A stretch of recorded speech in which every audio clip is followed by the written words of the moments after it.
En vers et pour tous, une émission qui donne la parole aux poètes le lundi à 19h30 sur Décibel FM, 105.9 ou 106.9 ou sur le site www.decibelfm.fr. Pour cette nouvelle émission d'En vers et pour tous, je vous propose une rencontre à 3 voix.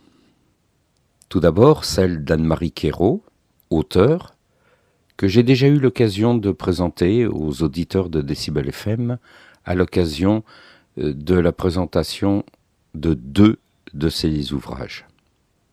Lors d'une de nos entrevues, Anne-Marie Quérault m'a confié les poèmes que je vais vous présenter aujourd'hui. La seconde voix, c'est celle de Natacha Laborde, conteuse, que nos auditeurs connaissent bien aussi, pour l'entendre chaque semaine, et qui a accepté de prêter sa voix pour faire partager ses textes. Enfin, celle de Buika, musicienne et chanteuse, à qui j'ai emprunté les extraits musicaux qui relient les textes. Elles sont toutes 3 unies par une même délicatesse, une même sensibilité à fleur de peau. Je vous laisse en leur compagnie. Ce soir là-bas. Est-ce que l'été s'en est allé quand la foule est repartie, quand les volets se sont fermés lorsque les fêtes se sont tues? Remonté vers les chemins de pluie, ai-je dérivé seul dans l'automne? Le paysage de l'été, ce soir là-bas est peut-être mouillé de brume, le petit bois à peine dessiné, le chemin au-dessus des terres, mordu tout au long par le vent, la glycine sans fleurs, le tilleul effeuillé. Les 2 grands chiens ont dû rentrer et frileuse de nuit, la terrasse est nue. À l'heure dite, après des mois d'hiver, un grand courant à nouveau me fera redescendre dans le miracle de l'été, entraînant avec moi par-dessus Seine et Loire des rires d'enfants vers des matins légers.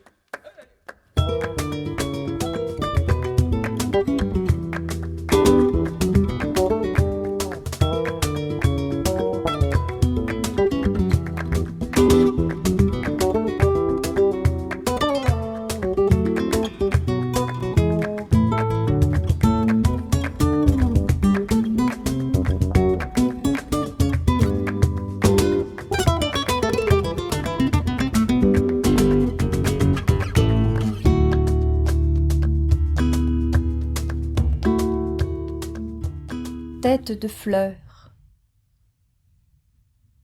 Quand le niveau de l'eau a commencé à baisser, j'ai cru pouvoir trouver le sédiment d'une terre semblable à celle d'où je viens. J'ai espéré que peut-être, miraculeusement, compact, glacé, transparent mais clos, c'est le cristal du vase qu'a touché ma tige blessée. Ils m'ont donné de l'air en ouvrant des fenêtres, et de la lumière, y compris tard dans les nuits, celle des lampes. Prisonnière elle aussi dans du verre.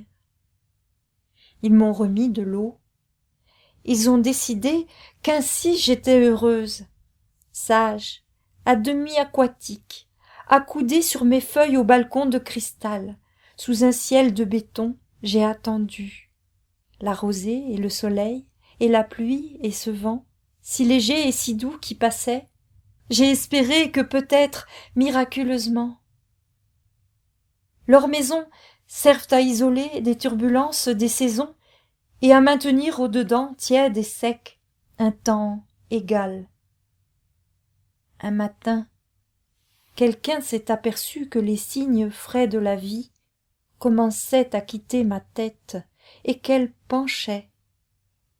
Quelqu'un a dit joliment « La fleur se fane, il faut la jeter. » Il n'y aura pas de miracle, descente aux enfers, le vide ordure. Personne n'a pensé à me rendre à la terre de mon jardin. Ils remettront de l'eau dans le vase et une autre fleur, les uns sans penser, les autres sachant que la mort commence à l'instant même où on nous coupe. Et eux, qui vont et viennent, certains avec une tête encore assez fraîche. Quand les a-t-on coupés de leurs racines?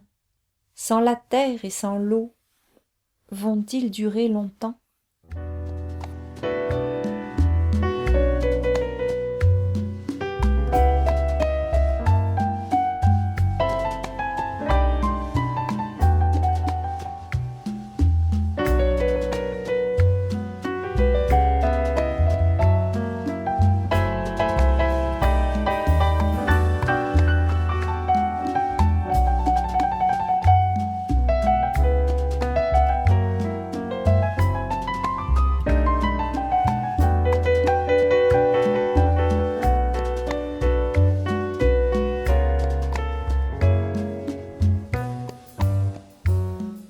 Mutante, eau, lumière, rivière et soleil nargués sous la courbe de longs étés.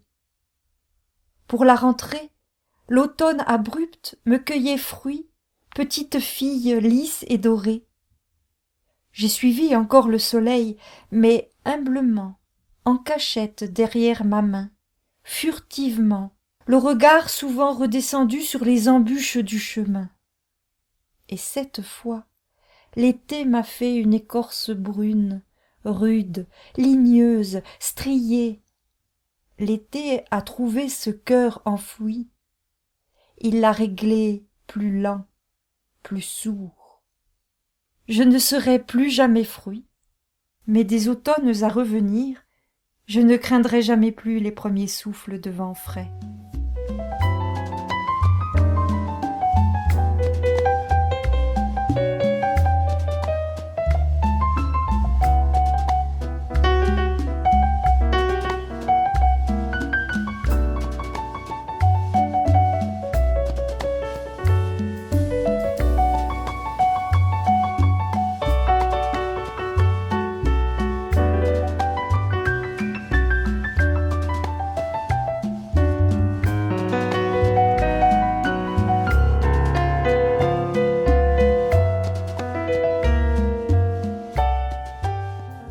Les enfants de décembre. Quand les enfants se sont rassemblés sur le parvis de la cathédrale, j'ai cherché qui pouvait bien en ces temps prêcher leur croisade. Quand les enfants se sont mis en marche gaiement, à pleine rue, à plein courant, moi, riveraine de leur flot, j'ai eu le cœur serré, me souvenant de ce joueur de flûte qui dans le conte allait devant.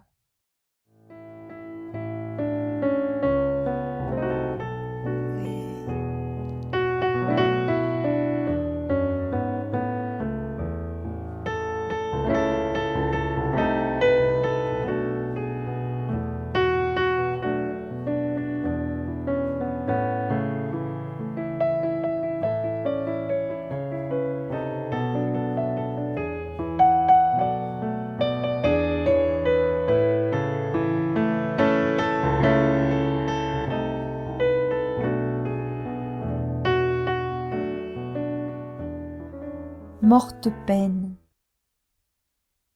À ce cœur de morte saison, il faudrait ce soir l'ombre d'une cathédrale ou le désert d'un long rivage.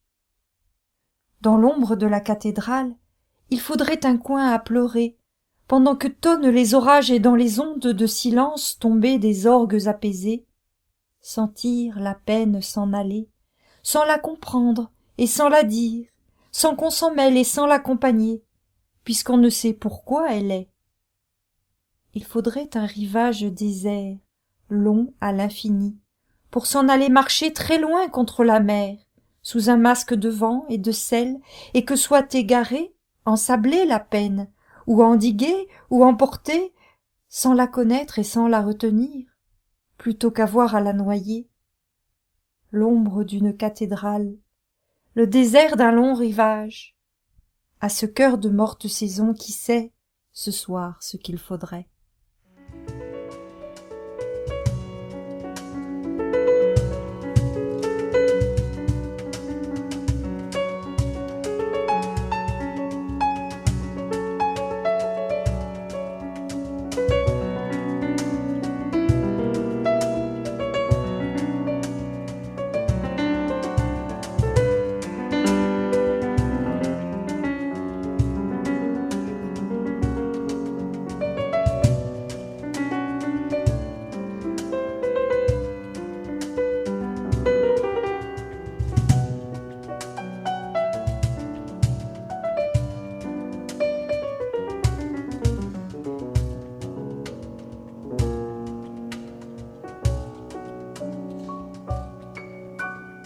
Soir. Ces grands lambeaux de veille déjà dans de plus longues nuits, ce regard qui s'arrête de plus en plus souvent pour rassembler et retenir, et ce souci d'éternité venue et revenue, et retenue et installée. Nous n'aurons plus le temps d'aller voir Naples, mais le soir, au couchant, vers la mer quand il fait beau, viens, viens t'asseoir le dos contre la nuit en bout de terre, en lisière de jour, en trêve de peine, sur le rivage transfiguré en plage d'ailleurs, devant ces portes de lumière dressées loin, peut-être sur la mer, peut-être bien plus loin que la mer.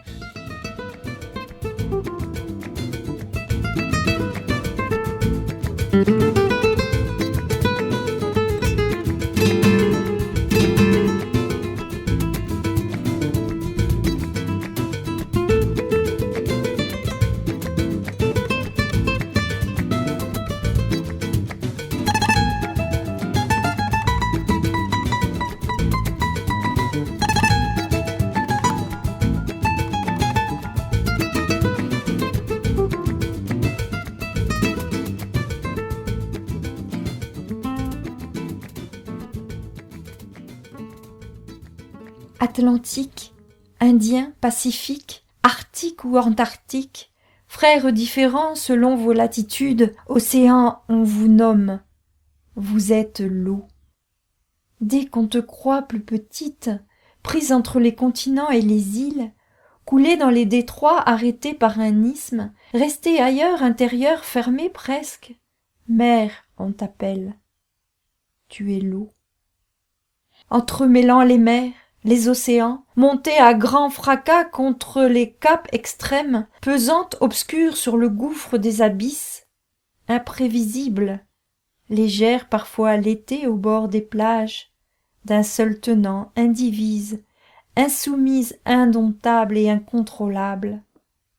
Tu es l'eau. Antérieure aux terres émergées, bien plus étendue qu'elle, mais comme elle, arc-boutée, maintenue sur la rondeur d'une sphère sous les étoiles, sous le soleil, sous la lune, lisse, sur la joue d'une planète bleue, tu es l'eau.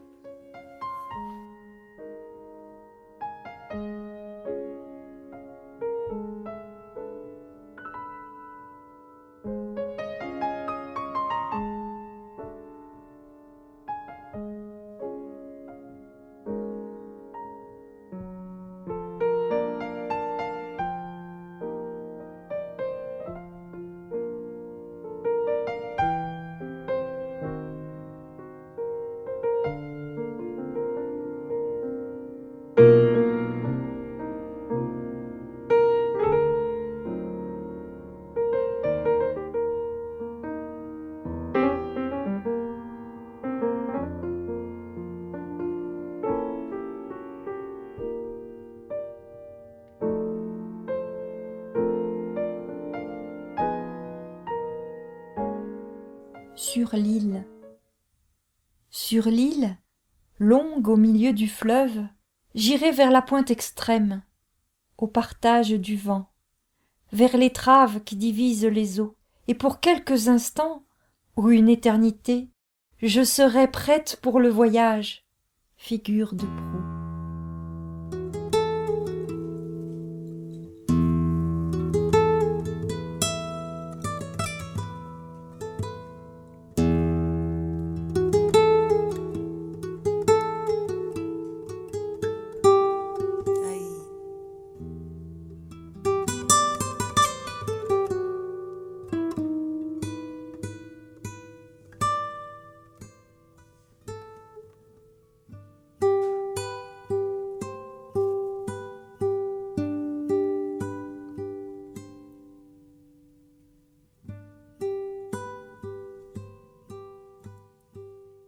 Leïla de Wassel. Dame Leïla, cheveux de cuivre, turban vert, a un visage bleu plissé comme un trop grand masque entre les cercles de ses anneaux. Le brouillard avance derrière la vitre, le froid regarde sous la porte. Dame Leila, dans les grandes fleurs de sa robe, est prisonnière de l'automne. Sur ses genoux, ses longues mains de vieille reine bougent, se cherchent, se joignent, se promènent sans consolation, sans repos, et se lèvent parfois pour incanter des mots. Et les anneaux, les bagues, les bracelets d'argent qui sonnaient là-bas, vivants et cadencés dans le beau temps étincelant de l'irremplaçable été, égrènent ici, dans l'automne, des sons mourants de métal et de chêne. Dame Leila est prisonnière.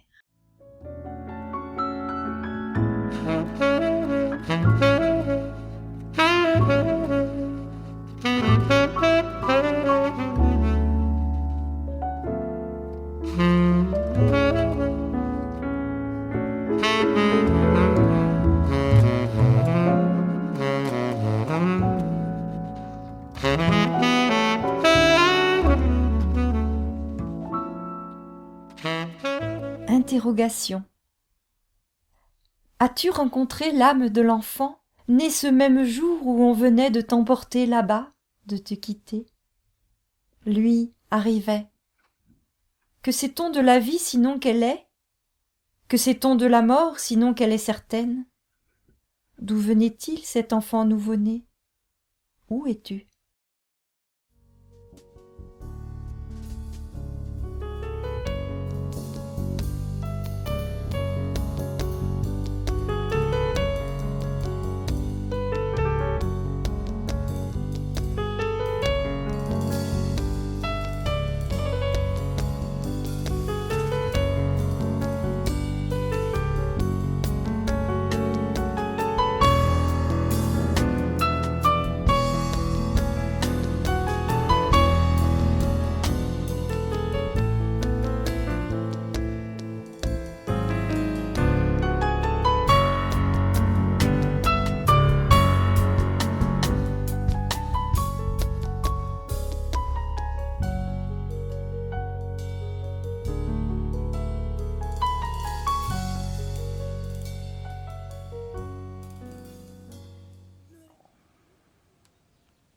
C'est avec cette musique, extraite elle aussi de l'album Ennemi Piel de Buika, que je vous donne rendez-vous pour une prochaine rencontre.